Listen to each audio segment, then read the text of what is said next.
Attention. If you stop this podcast recording at any time, you will die. I don't want to die. Do you want to live?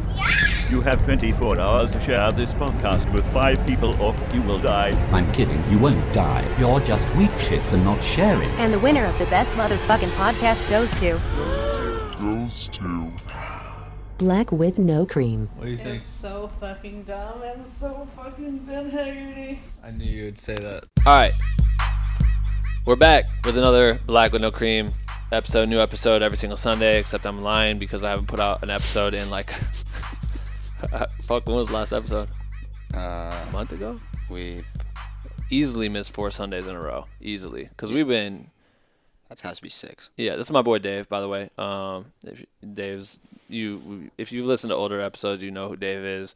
If you're in Black with No Cream, the community, you know who Dave is. Let me explain what Black with No Cream is real quick. If you're new and listening to this, Black with No Cream is a private creator group fueled by caffeine. At least I drink my coffee black. Dave sometimes does. We're actually waiting for them to bring up a coffee maker to our hotel room right now, so we can drink that shit while we do this interview. So pardon the interruption if it comes halfway through. We couldn't wait any longer. But yeah, it's a creator group. We're a bunch of members sharing content with each other and asking for tips, feedback, providing all that shit, and sharing stories. That's why we do the podcast. I interview different creators and sometimes do these solo episodes, these group chats or whatever with Dave, talking about different shit with the idea to like kind of inspire creators and give them, I don't know, keys to the door and hope that it helps you unlock whatever you're trying to do with your creative endeavors. You feel me?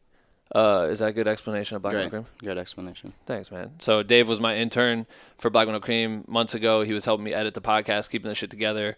Long story short about Dave, we're going to do a full interview with him at some point, but he became my assistant for Coachella when I was shooting for Beyonce, and then became my spotter. We went from shooting BTS to actually shooting the show for Beyonce.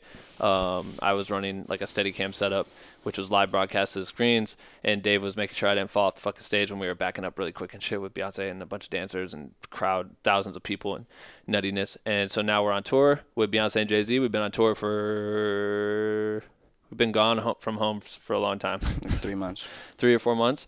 And we just did all of Europe, the UK. We're back in the United States of America. It's awesome. We're currently in Chicago. Chilled on a boat yesterday. That was dope. And now we're doing a podcast because we needed to fucking record one. Yeah. I don't even know when Sunday is. I don't know what today is. Today is Friday. Friday, 6. So this will come out in 2 days. But today we wanted to talk about a piece of gear. We shoot a lot of video on this tour specifically. I get a lot of questions about video all the time. I do a lot of videography, photography, directing, all that shit. So specifically, I wanted to talk about gimbals because we use them. Like I said, in Coachella, we were using... Basically, what happened was I was using a Ronin-M that I have, and I was doing some examples of what Steadicam shots could look like. B ended up liking that, and we worked it into the show. And when we worked into the show, I ended up using the Movi Pro with an RE camera and a bunch of expensive glass. It was like a wild setup, but I use gimbals a lot. Gimbals are fucking awesome, and when they came out, I was obsessed with them right out the jump. I think when the Movi released the first Movi. Did you ever see that video? They had like Vincent what's his name? Vincent LaFleur, or I can't think of the director's name right now, but he made a video with the Movi and showed like the capability of how stable it was, and fucking I was losing my shit. I was like, this is gonna be the future. So I've been using them for years and years and years. And on this tour we had the Movi or the Ronin-M, and just flying like the A7S II, the A7R3. Did we ever put your 1DX on it? No. I think we did it when we were doing rehearsals. In rehearsals, we tried. Yeah, we fucked around with it for a second. Yeah, we did it for a second, yeah.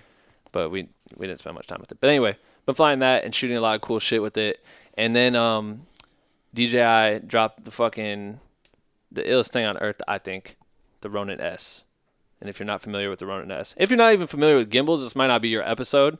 But I think it's going to be good for anyone. It's good for anyone. If you just started and you haven't thought about getting a gimbal, I'm saying if you're not interested in gimbals, if you're not a video you're not a creator, video if you're a creator. photographer or whatever, Right. check out older podcast episodes because I've interviewed a lot of amazing creators as far as Photography almost every goes. episode is good for everyone. This one might be more niche as far as like what we use it for, but I mean, if you want to hear about how we create some of the shots you see on Instagram and shit like that for this OTR2 tour, this kind of has to do with it. But yeah, the Ronin-S came out. It's a small, like single, quote unquote, single hand gimbal that is very versatile. And we had looked at other, who are the other competitors? The Zion too? Well, yeah, when we came in tour, I was recommending at the time, the S was still being built, but the Zhiyun crane, I know a lot of people in Black No Cream have it. Yeah. They're very popular. And then basically DJI came out. They have the brand name, so they came out with theirs, and now we have it, and it's definitely going to beat it out just because. I mean, they're the top dog in drones. They're the top dog in like consumer drones and expert drones, and they've figured out to really hone in on making things very valuable, but they take their time. So when they announced that they were making the Ronin-S, it's a competitor to a Zion crane. The Zion crane came out, and I thought it was cool. And obviously DJI did like the Osmo early on, which I used, and they gave it to me early.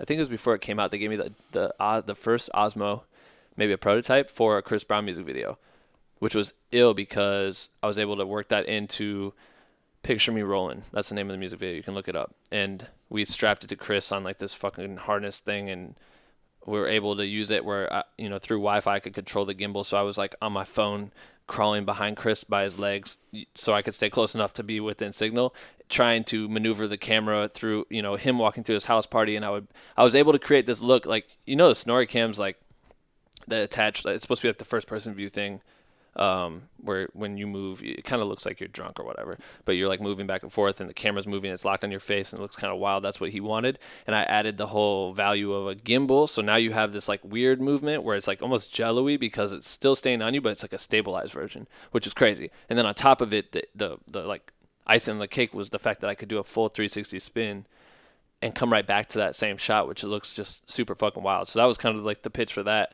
and Chris loved it, and we used it in the video. It was fucking nuts, and it worked out really well. And so that was like my first time using like a stabilizer that I could just hold with my hand, which was weird because before it's always been two handles. You're holding it with two hands, you're stabilizing it, you're using both your arms to kind of use your chest and everything to like, you walk different. When you shoot with a stabilizer, it's very funny because I don't know if people just think that it does its job for you, but your body plays a role.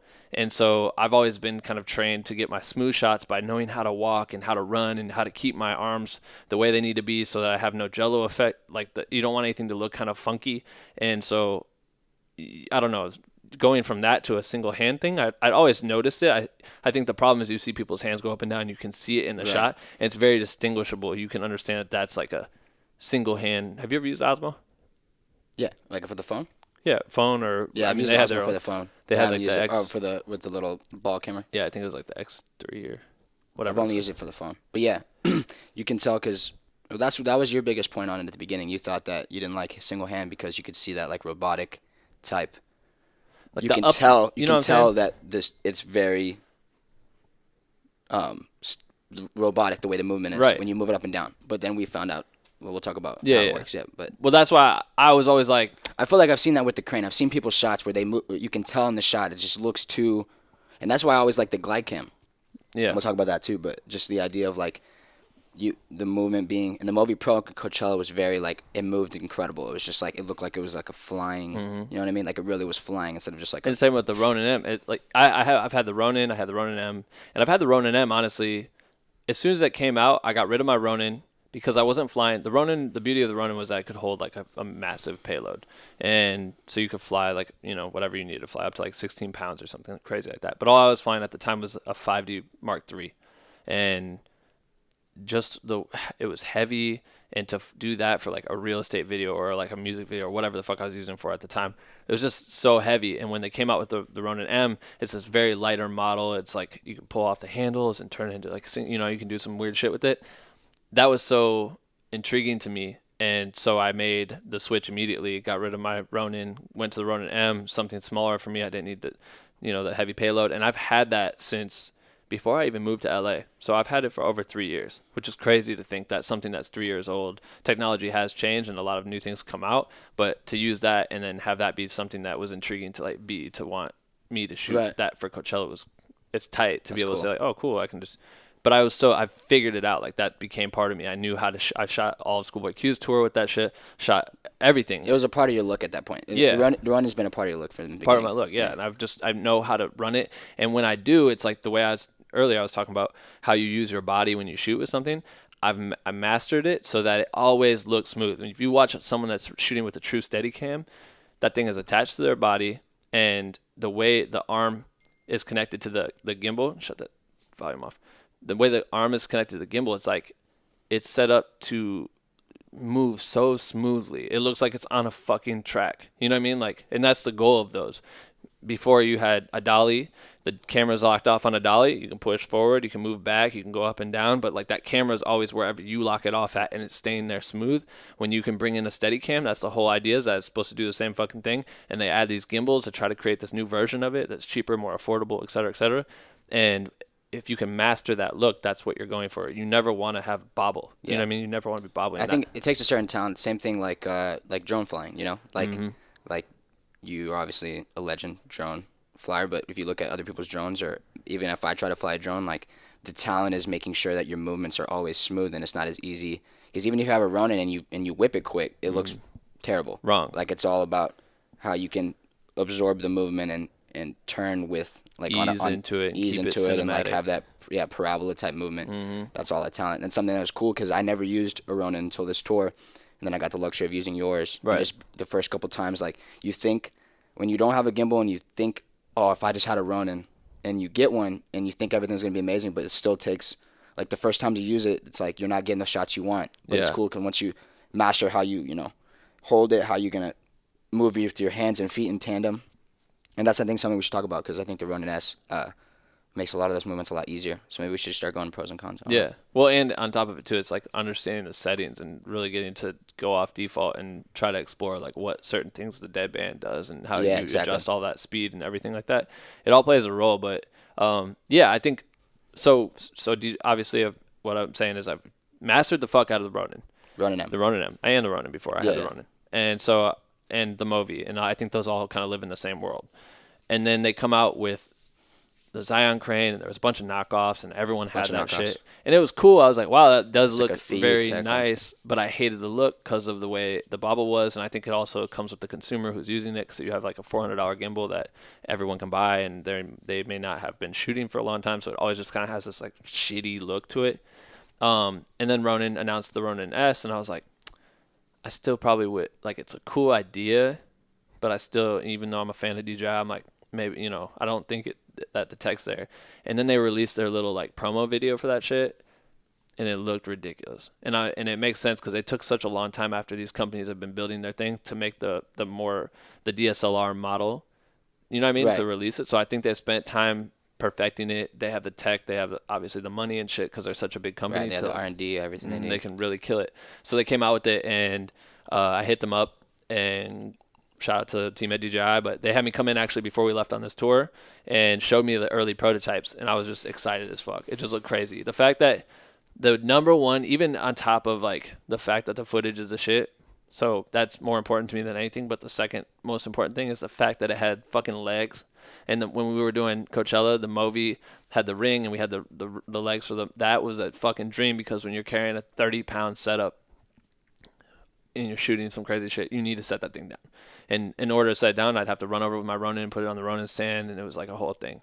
And I love the idea that the Ronin-S had these little legs that could come out. And I was like, maybe it makes it too big, I don't know, but that was something that stuck out. Anyway. I think yeah, definitely the selling point off the jump for you, because I was pushing it since we got on tour that we should get it. We should get something. The Zion Crane. Yeah, he kept saying we need it. And I think what the jumping point was when we tried to go out in the city and shoot.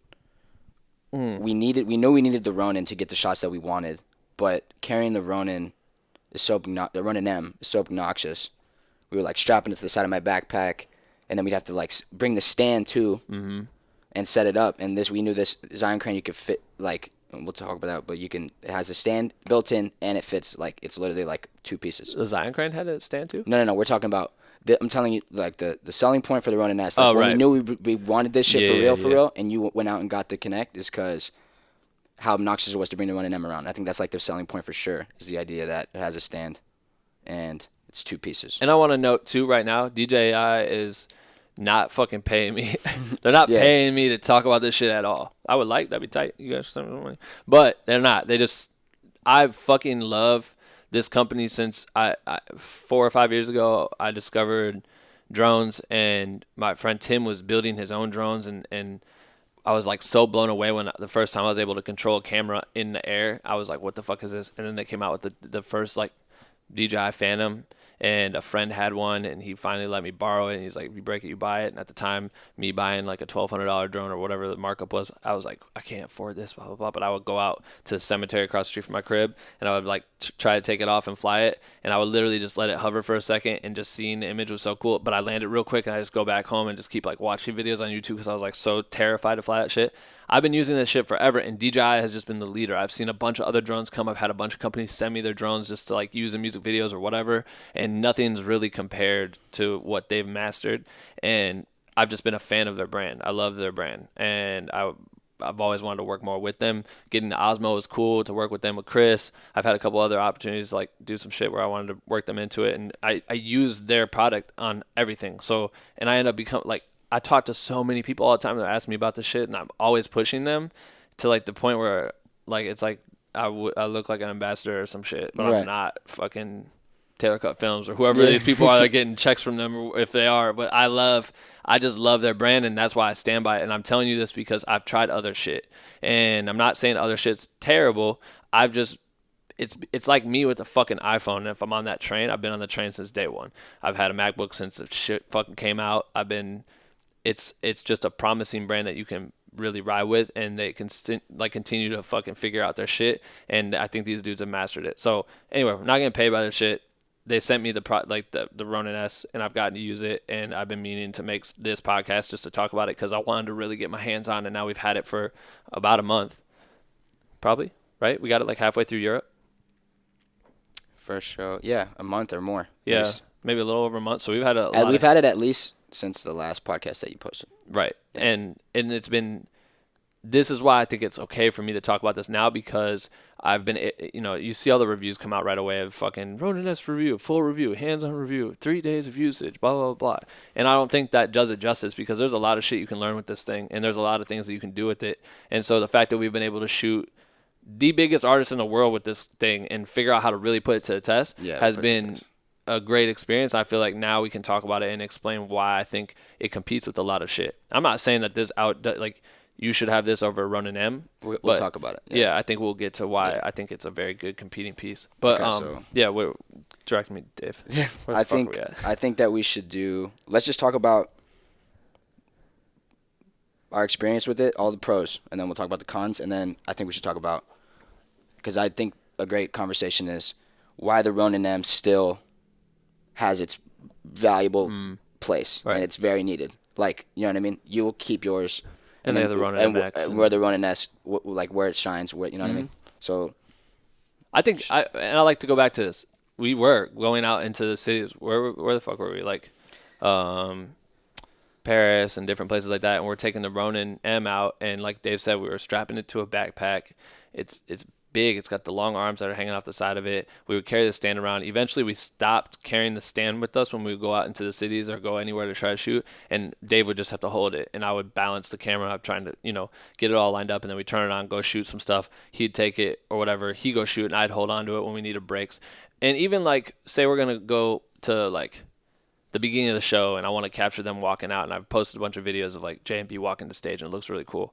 But I'd have to I might go over there, and you never know how long it's going to take. So I'd be standing with the Ronin, and the stand's way in the other room, and I don't want to really shut it down because I want to be ready for whenever someone's going to come out or if something's going to happen.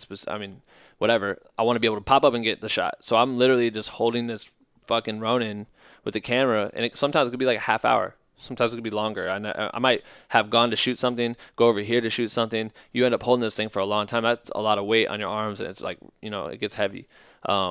So immediately that's what excited me, was the fact that I could set this thing down, which was really cool. and that's not to knock obviously the Ronin-M, because I feel like it still has a lot of value what it does, but I think that was like a huge turn on factor for this thing, to now be able to go wherever and just literally set that thing down, and the controls aren't even out. There's like a lot of stuff we don't have access to because we still have a Sony. I know they only release certain things for the Canon to be able to use like motion control and the time lapse features and all that stuff. Like focus. Yeah, they have a focus polar ring on there, which is going to be ill as hell whenever that's available. So there's a lot of cool things to come. But that was like the one thing. And the second thing that I fucking love about this shit is, so when I shoot the show that we're doing right now, the stage is like 8 foot, right? 7 to 8 feet. At least. It's high as fuck. I think it's 8 feet. So we've only been able to get shots up to this point, cinematic shots moving with the Ronin from below, from the sides. I would get like a ladder. We had the ladder on the sides. We try to shoot that way. But the only way you could do something cool where you're doing like a nice swoosh by them and you're passing by and you're moving with speed and it looks really ill was from behind on the stage. So that was the only way you could shoot. When we got the Ronin-S, we got a hold of a monopod, which I didn't have one. Shout out to Hamadou and Cecile, our French homies. But we had a monopod, and they have the two different bolts at the bottom. So we could take off the little kickstand and put the monopod on this shit and send this Ronin up 70 inches or whatever the monopod reached. 70 inches. So I was now able to hold this thing in the air, walk, and this is all because of autofocus exists. I had 16 to 35 is usually what I'd shoot with, sometimes 24 to 70, but the Sonys are so amazing with the autofocus that you could really run it like this, and you just are kind of guessing. You flip the viewfinder down so you could kind of frame it up, because right now what I would like to do is build out small HD, hook it up to the bottom of this monopod, and try to create like a whole thing that I'll sell you guys all later, when I build it. But like, to be able to do it, you just kind of are guessing. You're hoping that the frame works. And so we are now able to get shots where I send it up, and we have a whole rail cam in front of us, so I have to go above that, and there's fans on the stage and all this stuff. And now we can actually shoot dead on and got some of the illest shots because it's right there. You have B dancing in slow motion, boom, boom, boom, boom, boom. And I'm moving left to right doing a nice track, which only I look like an idiot. Because I'm so funny, man. It's the dumbest looking. I wish I could see this shit. I know it's the dumbest looking thing. I'll do BTS some point of like what this looks like, but I'm just standing there with this camera on a gimbal, high as hell up in the air, trying to bounce down a pole. But the shots have been amazing, and the fact that you can do that, it opened up a whole new world where now we're able to do the craziest shots because we have a pole. We can put it on a stick and send it up, and the autofocus was working really well, and you could shoot it. I don't know. That shit is so exciting to me that we could do that. That was revolutionary at that point, I think. Like, I couldn't do that with the Ronin. Maybe there was a way to build it out like that, but it was too heavy. It doesn't make sense. It just offered a whole new vantage point, and that was just like something creative that happened. That there's a thread on the bottom for like a tripod stand. Yeah. That's what I just said. Yeah, I know. I don't know if you really said, like, you have to explain the... Yeah, I said there's a two different thread. You could stick a tripod. You could put, like, a quick release plate if you wanted on the bottom of it. I think it's like, that's some, like, if you have one, if you get one, you should try that. If you shoot concerts especially, like, I'm definitely going to do it when I get off tour. I think that is a good point. Ronin-M, concerts versus Ronin-S. I think Ronin-S, I think the tagline is that I think the Ronin-S is, like, the illest concert and shooting and BTS. Concert shooting tool of all time. The fact that I could throw it in a bag and pull up anywhere and pop it up, like the other problem is traveling like, too. Yeah, traveling. Say like the other day we chartered a plane from Boston to Minnesota. We had to take the whole crew there, and I wanted to just at least get a shot of like us getting on the plane. It would be cool. Obviously, I could just stand there and shoot it with the camera and get like a slow motion shot while walking. But I want the Ronin type of vibe or whatever. I want to be moving a moving image. I'm not gonna bring the Ronin-M to that shit and set it up and do the whole thing and have Dave hold the thing. I don't actually have time for that. Like we had to get off our bus and get straight on the plane and check in and go through all this stuff, TSA and all these things. And so what I was able to do was get out of the bus, throw my camera on there, turn the shit on. It's balanced. Pop it up, one hand, holding my suitcase in the other hand, walk over, get a couple ill shots. When we're on the plane, I'd put it in the overhead, popped it out, put the camera on it real quick, turn it on, walk through the plane, got a cool shot going like 60 frames, going through the plane. Everyone's in the plane. Boom, that looks cool. I could never do that before because I'm not going to pull out the Ronin-M. It's just not feasible. You know what I mean? This opens up a whole new can of worms where you're able to really pull it out in situations where it'd be too much of a hassle to make you want to, get that specific shot, Right. or try to do a handheld and it just doesn't look the way it should look. No, it doesn't. This is an opportunity for you to get shots in scenarios where it used to be so difficult. And so I wish I could have had the Zion Crane to do a comparison of the differences and do the pros and cons, but that's not what this is about. I think they're comparably priced too. That's why like the trust in the brand is key, and like the fact that they're comparably priced. Like they won me over already from a previous product, so I know I can trust them. But I think that we got I think it's something worth checking out. Like if you are a fan of them, cool. It's not really about the brand. It's so much about what the capability of the product does. And so these types of products are allowing you to do things like the Osmo was with being able to get still shots in quick scenarios. Like I could have used the Osmo in the same scenario on the plane and it could have been cool. I just think that you're getting now an A7S II or A7R3 quality video over, having to afford, maybe you have to get like the 4K RAW camera that you could put on the Osmo or the previous model that came, the default camera that came with it, which is cool, but it just doesn't look as ill, obviously, as a nice Sony DSLR or Canon DSLR. You know what I mean? Right. So it's just dope to be able to have that advantage to be able to say like, oh, I'm gonna ride an SUV with my talent and I want to hop out and get an ill shot of them running in to do an album signing or something. Like you know what I mean? You can do that real quick. Where me having a glide cam becomes very difficult to haul that shit around. You have to carry it or whatever. This I could literally attach to my bag and it's there, and I just put the camera on and I'm gone. You know what I mean? So that's definitely a point. It's literally 2 pieces. The Ronin-S is 2 pieces, and you can set it up so fast. It's literally you just slide the top on the bottom, you lock it, you can pop it on the kickstand, and then if you already have the balance set, you just slide. Your camera has a plate on it, you slide it on. It's really easy to balance, and then turn it on, and it's ready. Like I think that's like it has a kickstand. It's 2 pieces. You can fit it in a backpack, and you can pop out. Like say something happens, you can pop this thing out, slide it on, put the camera on there. You probably have it balanced in like less than 2 minutes. Mm-hmm. And it's charged by USB-C, so you could use your MacBook charger to charge this shit. Quick as hell. Yeah. Like, and the battery lasts forever. I think we could shoot like 3 shows probably. 3 2.5-hour shows probably before it ever really needed to be recharged. Yeah. We just recharge it just because we're addicts. We charge all our batteries. But that's a bonus. Anyway. So there's 3 right there. Yeah, Let's I like that. Talk about what's your experience shooting with it. Like, talk about... I think one really cool point is when you're shooting shows and you're getting these, like, you got to fly through the frame. And Minimalist. And, like, the fact...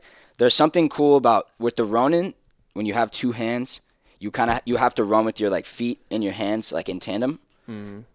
And with the Ronin-S, you can literally run like this, like, run straight and hold it, like, onto your side, which is something cool. And you can get these flying shots, and then you just kind of have to learn how to, like... It's a different talent to be able to... Like, it took me... The first time I shot with it, it was, like, hard. Mm-hmm. Because the Ronin, you have the ability to, like, use your body and, like, you understand how to move your hands and smooth. But this one is more of, like, a... Left and right, and it's more of, like, a wrist turn. And so you can whip it too hard at times. And that's why playing with settings is key, too, because the default settings might not be the way for you. Default settings could be the way for someone that's hardly going to be needing to pan left and right. You might need to do pans left and right all the time, but you don't need it to be so jerky, so you might need to slow that down. So when you turn a certain amount of degrees, okay, now it's starting to turn with me. And it's not turning it with like all jerky and fast. You need it to nice, okay, just like it nice. And that sets you up to be able to run fast and feel confident that you're getting the perfect pan. So like if we run behind Jay and he's in the middle of the stage and you're going from left to right and you want to keep him dead center, right. You know the degree you need to be turning your wrist as you're running, as you're focusing on not falling, as you're focusing on staying not frame. running into anyone. That's a fucking challenge. Yeah. So I don't know. It's a thrill. But I think that's definitely dope. Like that ability to have it like 2-handed. You can have it here and you can run this way. You can have it here. The ability to have that trigger where you can keep the camera. Yeah, there's a trigger on the front and you can keep your camera whatever. So let's say you're pointing it here. You can hold that trigger and when you lower it, the camera stays level. And there's a whole new opportunity for these shots where you can have, like I remember when we were in I honestly haven't used that feature that much. Me either. But I used a shot. There was a shot I got in Washington D.C. where it was dope because I framed up the Washington Monument. Right. And then I pulled the trigger and lowered it, and I got this really cool shot where like it was moving through the blades of grass, and I just literally ran with it. I could do it with one hand. I literally shot BTS on my iPhone while I was doing it. And you can swipe and then raise, and the camera stays perfectly level, like perfectly shot at that. And like some of the shots you've seen, I showed you a BTS video someone else did. Yeah. You can run low and then high on a stage. If you're listening to this on audio and you're not watching this on YouTube to see Dave's hand motions, it's like if you were to be using a actual crane, you could start at the bottom and go to the top and be able to make sure your tilt is happening perfectly to stay centered to your subject without having to actually do it yourself. So before you would have to, honestly, with the Ronin, if I were to do the same shot you were talking about, I would be running on the grass. And you're saying that when you're running on the grass, you're still seeing the monument? Like, yeah. Like, the monument's in your frame? It's already framed up. Cool. So, like, yeah, with the Ronin, you'd be, like, running in. If you had your hands low, you'd be kind of running into your hands. If you were, but aside from that, even if you were standing still and you wanted to do the shot, you would have to tilt the Ronin back so that your shot is in frame, stay low, and then when you're going up, your wrist actually needs to drop forward and point forward so that that actual panning motion happens. What the Ronin-S created was a way to hold the trigger, and first, basically, you lock in your position, go down low, it's going to go back up to that position that you locked in on, and when you go up high, it's going to tilt down to that position you locked on. So as long as that doesn't move and that stays your subject, our coffee maker's here. You get the coffee. I always run my mouth. He just slammed the mic into the the couch cushion. As long as you get that shot, you know what I mean? As long as you're staying targeted on that middle frame, you're going to be able to execute that shot smoothly without having to overthink, which is kind of crazy because it's like it's making life fucking easy for everybody now, and it's not difficult to you know, get specific shots. As Dave was talking about before with drones, I see it all the time. Like, I made a boomerang video with my homie Josh, Olufemi Films on YouTube, which I think got a fucking ridiculous amount of views, like 500,000 or some stupid shit. But it talked about how I do my boomerangs with my drones. And the one thing I liked the most about it was that fuck the coffee. We're almost done with this. It'll take too long to make this shit. But we will have some in a second because I need it. But what I was saying was I made this tutorial on how to do the boomerang, so I might start on myself and then boom, I ramp out and all of a sudden I'm like somewhere else. And I would do it for like EA Sports. I did some boomerangs for what the fuck game was it for? I don't know. But like Star Wars or some shit came out and I went down. They had a bunch of billboards in Hollywood. So what I did was I would specifically shoot in a way where I knew how my ramps would play. I would be pivoting, so I'm not just going straight out like a selfie. It would start on one, and then all of a sudden I would do a full 360 and land on another one, and then rappel out into the middle of nowhere so you could see all of Hollywood, right? I had to strategically know how to move, how to pilot the drone so it was smooth enough to do the 360 so it wouldn't look like all jerky and shit. I wanted to make sure it was nice and smooth, land perfectly on the next billboard, do another fucking full rotation or whatever it was, and go out. And that's like strategy. That's understanding how to fly the drone. That only comes from me learning how to fly these drones before the GPS was a shit. You know what I mean? Before it was given to me that I could hit A to B and fly in a straight line and spin the drone without ever having to think about how to do that and stay in a straight line. I can do that shit because I learned how to fly it by myself, and I knew I wanted a full 360 shot of a car while it's passing under me, and I want to be going from A to B. You know what I mean? Like, that shit's mad complicated.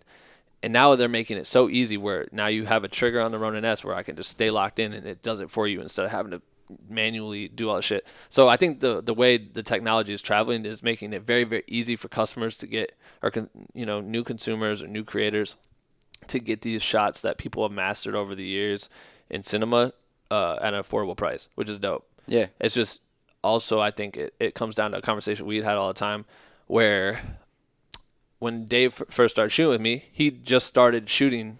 How long have you been shooting before we started working together? Shooting professionally for like I don't know, like probably 6 or 7, 8 months before we met. Yeah, so only, half a year. Yeah. And Dave is coming up on the YouTube generation of learning how to use shit. Not saying I didn't use YouTube. YouTube just wasn't as dope for me as it was for you. I was using like books and shit like that and all these creative forums to learn how to use shit. But when Dave started shooting with me, we had something specific where I needed him to shoot and stay focused, and he was using like a 70-200, and he was trying to use the autofocus and it wasn't working for him. Autofocus was not working in this scenario, but he had not trained himself in how to use the focus ring and pull focus. Yeah, I was mostly like, I was more concerned with in a high pressure situation. I was thinking like, oh, I could use autofocus in this scenario, but because that was what you've been using. that I've been using in this conscious scenario, just using autofocus, using crazy motion, like not really like having time to pull focus when everything's moving crazy. But yeah, that was something that we had a conversation a lot about. You talking is like when you learn how to use something at the core, then when all these new features come out, you understand how to use them to their maximum potential, and you're not crippled by the fact that the feature exists. Exactly. So my problem was I fuck with the technology driving in a force that's making it very easy for a mom to hook up her iPhone to an Osmo and run along the soccer field with her kid scoring a goal, and she shot it in fucking 120 frames and it looks ill. Dope. You don't need to hire a guy to do that anymore for you. Sweet. That just knocks someone out of their job. The mom's able to do it. But the mom's going to have the jerky shit. It's going to be shot in a compressed format that doesn't end up looking good 6 months from now because the next iPhone comes out and the next whatever it is. I just think that the thing is if that's how you're going to shoot your shit, you need to understand it all, and you need to not just accept like, oh, cool, autofocus is sick and it's always going to work, because then you get caught up in a high pressure situation in the actual industry. He's learning about this in a scenario where he's just on his own on the come up, and now all of a sudden he's in the actual shit with some of the biggest artists in the world working, and he's got to figure out how to get the focus right, and he's just stressed out because autofocus isn't working. And I'm like, well, dog, shut it off and use manual focus. What do you mean? You don't know how to use manual focus? No. And I'm like, all right, see, it's not his fault for that, but that's how most people are training us to use it, and the technology is allowing us to be comfortable with what we have. The technology is allowing me to use a trigger on this Ronin instead of doing it manually, which honestly I have hardly used the trigger because I'm so used to doing it manually. Yeah, it's easier, right? I think the cool point is like there's still, no matter how the technology advances, there's still an art to everything you do. And like, for example, like I don't know if anyone's ever thought of using a monopod with the Ronin-S, but like as the technology advances, there's like a real artist can figure out how to take exactly what they know and even elevate the technology like further than someone who can just. So someone that gets a Ronin-S could just be like, oh, I can do this, I can do 360, all this different stuff. But there's still an art, there's a technique, there's like a way to utilize this to like really get shots that you are seeing. In the same way with like the Osmo I'm using in Chris's video. Yeah. That's exactly what I told Chris. He said he wanted the snorri cam. He said he wanted it to be a locked off shot where he looked crazy and he's at a party so he looks wild. And I was like, yo, no one's ever had a gimbal on them in a snorri cam look. Never seen it. Show me one today that comes out. Go look up the YouTube video that I did and find me one before that has a snorri cam with the fucking gimbal locked off and have the gimbal do a full rotation. No one's done that yet.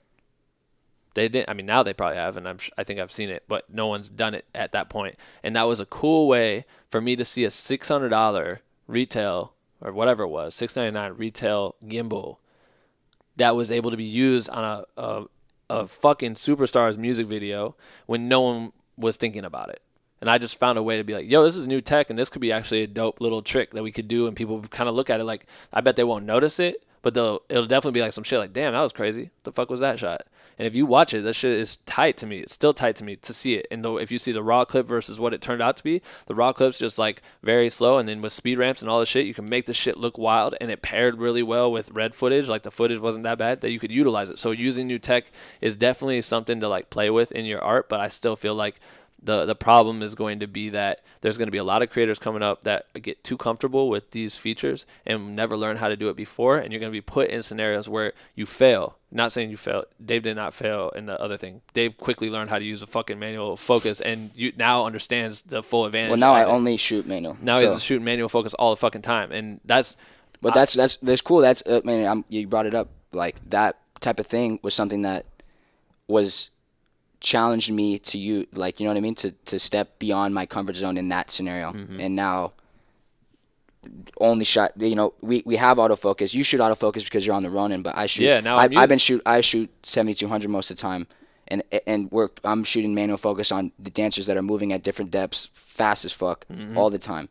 And and for me to have only ever really shot manual focus ever in my life, and now utilizing autofocus, it helps. It helps in this scenario because without autofocus, it's not impossible, but it would be damn near impossible to get as many shots that are successful as I have been able to utilizing autofocus, understanding how the autofocus feature works within my camera, utilizing it, knowing that, okay, cool, the subject's going to be in the middle, so I can play off center, or, oh, sick, Right. I need to be more wide, but generally in this area, and I can fine tune it to pick that shit, and I plan for those shots. But if I just went up there winging it with the most default settings of everything, it's like, it's never going to work. You know what I mean? And to now have that ability where before, even with the Ronin, I thought it was going to be sick that I could use autofocus. And I had the A7S II. I just bought it. I'm going on tour with Schoolboy Q. Oh, sick. I'm going to be able to have a 7200. I'm going to be able to run around, get some cool, not 7200, 24-70, get some cool tight shots. And then I get it and I buy the Metabones. And my problem is I have Canon glass that's not compatible with this. In the Metabones, I bought the most expensive one, and that shit still sucks. And it won't pull focus like it's supposed to. And then I'm not getting shots. So what I got used to doing was having a 14 mil on there. I knew my general depth that I needed to be to get a nice focus shot, and I would just run that. And it still looked epic, but I was confined to just a 14 mil. Right. Now it's like the 16 and 35. It's a cheap lens, but I'm able to go tighter. It's an f4 still, so but these cameras are so bomb that you can still fucking make it work and look good. I could quickly I could quickly zoom in on something, get a little bit tighter of a shot, which I could never have done with a 14.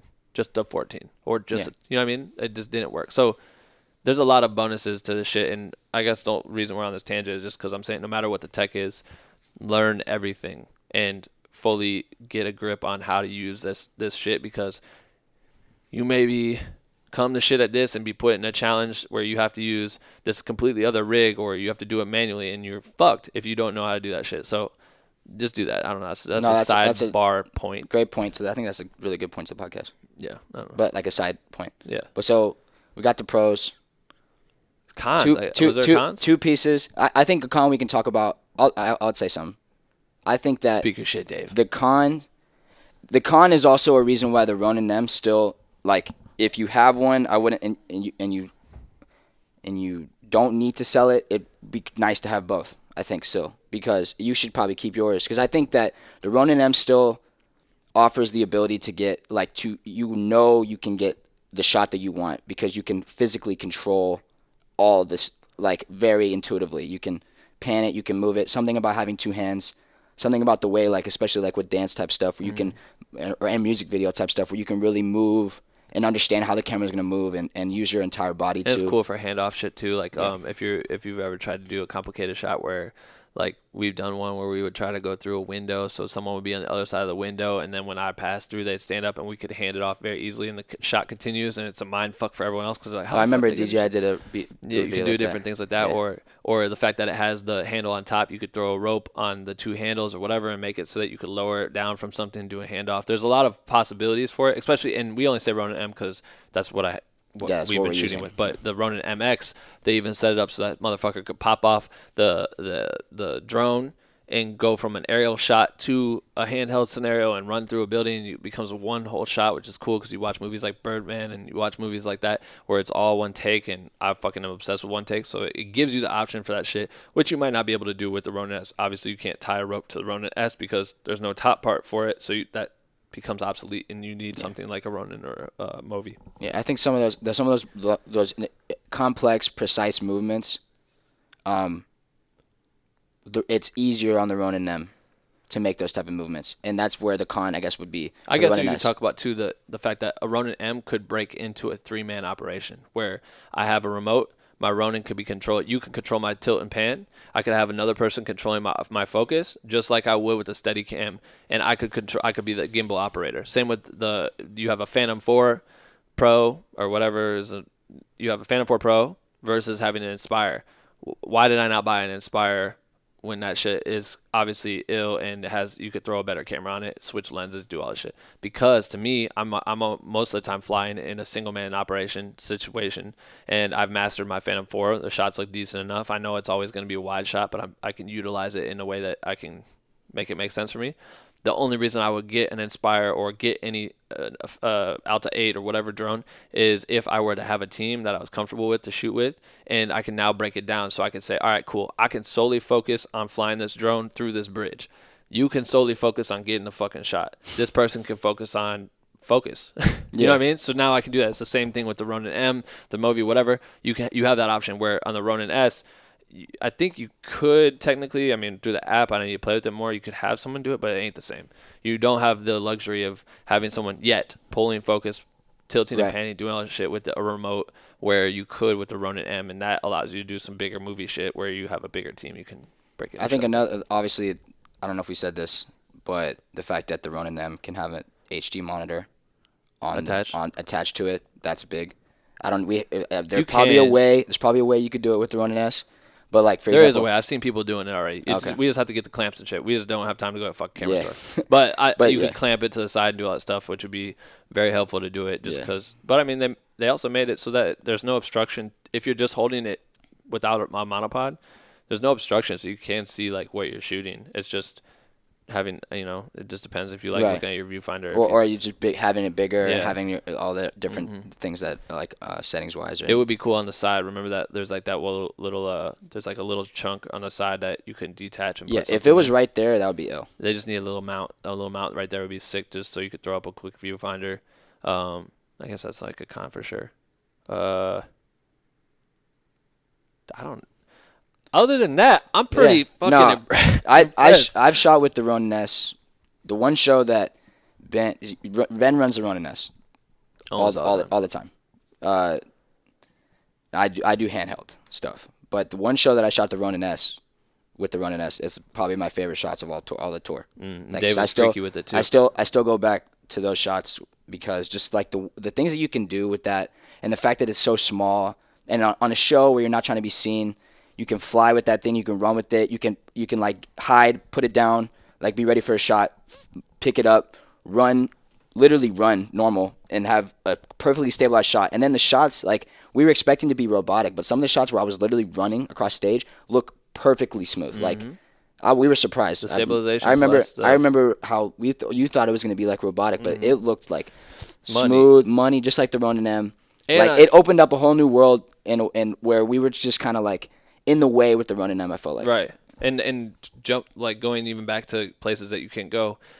Shooting a concert was always a struggle for me to shoot with the Ronin-M when I was on tour Q, because I would try to go get in the crowd, and I was just so limited because I could barely move, and I just would have to hold this thing above people's heads. With the Ronin-S, I'm able to walk through a lot. Like there's like a couple of spots where we have chairs set up and there's sections, and people still get in the way because they want to like move around and get their videos for Instagram or whatever. But I've been able to walk through crowds and hold this thing up and just move as if I were walking through to go to the bathroom or whatever, where before I couldn't do that because I'd have to have both arms out, my elbows are both out, I'm holding this thing above my head, I'm trying to frame up and get the shot, it just doesn't work. Where this, I could do that, I could put it on the monopod, I could go straight up, and I'm just walking through, and most people are like, what the fuck is that? But I move so quick that you could slide through tight situations like that. Yeah, definitely. Or big crowds or cities or whatever. And you can even go higher with, one hand, because you can kind of like fully extend. You can fully extend, whereas two, you're kind of and you're holding the bottom of this stand, which extends it. With the Ronin-M, the camera is where your hands. It's actually below where your hands are. Yeah. With a regular Ronin or Movi,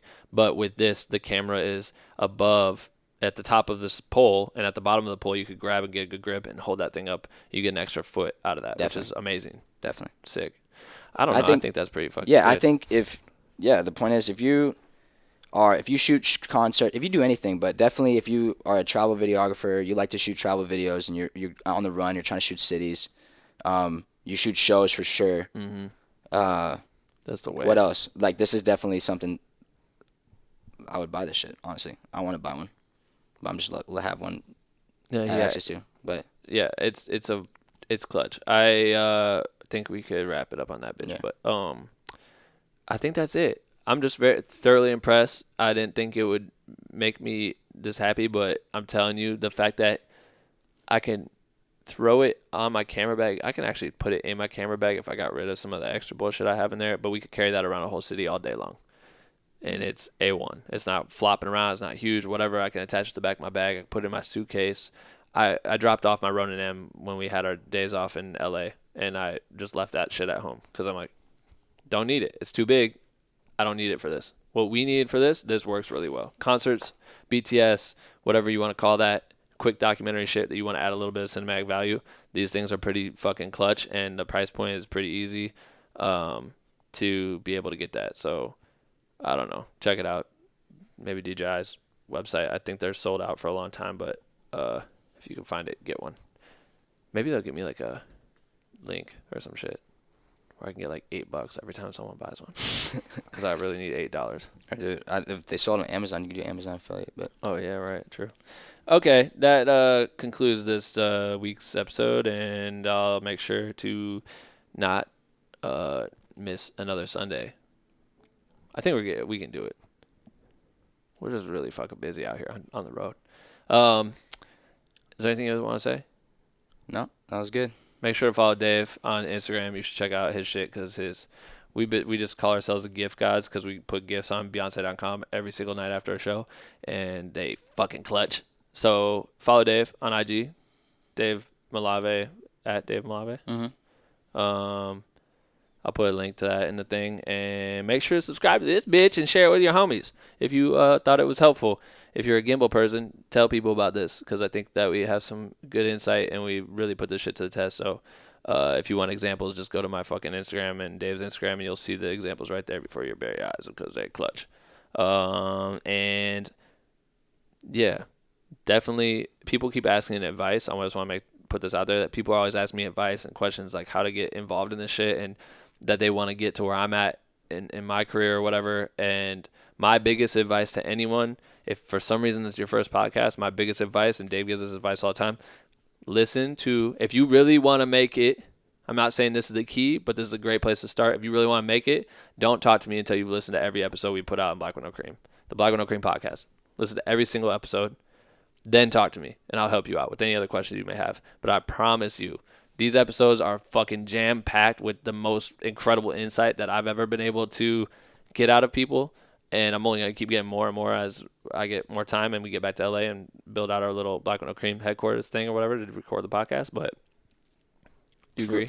No, I agree 100%. Like, I tell people this all the time, but, like, I was lucky as hell that at the time where I was, like, trying to come up, the internship that I had literally involved listening to these podcasts because it was like going to school. Right.